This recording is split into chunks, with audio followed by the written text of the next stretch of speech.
రాజు, ఇప్పుడు నేను ప్రెగ్నెంట్. నాకు ఇప్పుడు 1.5 month. ఏంది ప్రెగ్నెంటా?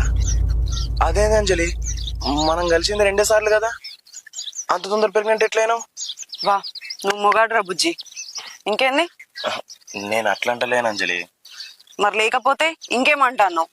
అవ్వాలని రాసి పెడితే ఒక్కసారి కలిసినా అవుతుంది. అర్థమైందా? అయినా రాజు, మనకు పెళ్ళైంది అనుకో, అప్పుడు ఒక్కసారి కలిసితోనే నేను ప్రెగ్నెంట్ అయితే అప్పుడు నువ్వు హ్యాపీగానే ఫీల్ అవుతావు కదా. ఇప్పుడు మనకు పెళ్లి కాలేదు కాబట్టి నువ్వు భయపడతావు, అంతేనా? భయమా? నేను భయపడతానని ఎవరు చెప్పారు నీకు? కూర్చోబడుతుంది అంజలి. సరే రాజు, నేను అబార్షన్ చేసుకోవడానికి రెడీగానే ఉన్నా, కానీ మెడిసిన్ నువ్వే తీసుకురావాలి. నేను ఇంట్లోకి వెళ్ళి అడుగు బయట పెట్టా. ఏందంజలి, ఏం మాట్లాడతాను? నేను మెడిసిన్స్ తీసుకురావన్నా? నాకు తెలిసిన వాళ్ళు ఎవరు లేరు అంజలి. సరే, మరి నేను ఒక పని చేస్తా. సీదా మెడికల్ షాప్ పోయి నా కొడుకు కడుపు వేసిండు, ఇప్పుడు నన్ను పట్టించుకుంటలేడు, నా కడుపు పోవడానికి ఏమన్నా మెడిసిన్ ఉంటే ఇయ్యుర్రి అని అడుగుతా. సరేనా? అద్దుతే అంజలి, ఇది అసలే ఆడోళ్ళ రాజ్యం. ఆడోళ్ళకి ఏమైనా ప్రాబ్లం వచ్చిందంటే 100 మంది మొగోళ్ళు ముందటికి వస్తారు.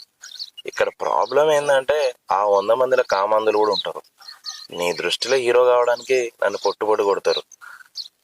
అదుతి, నేనే ఏదో ఒకటి చేస్తా, నాకు కొంచెం టైం అంతే. టైమా? నేను నీకు టైం ఇచ్చినా కూడా కడుపులున్న మన గుడ్డోడు మాత్రం నీకు అస్సలు టైం ఇయ్యడు. రోజులు పెరిగిన కొద్దీ బాపు అనుకుంటా బయటకు వస్తాడు. అంటే నాకు అర్థం కాలే అంజలి. ఏం తినలేదని కడుపులో ఉన్నాయి దాచొచ్చు గాని ఏం చేయలేదని ఆ చిన్న కడుపుని దాచలేం కదా.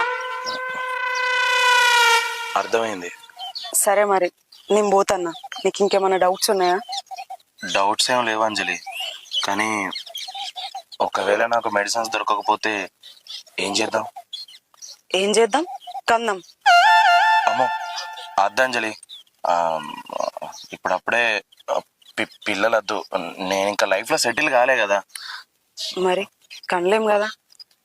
నీకు కూడా తెలిసిందే నాకు జాబ్ వచ్చింది. ఇంకో 2 నెలల్లో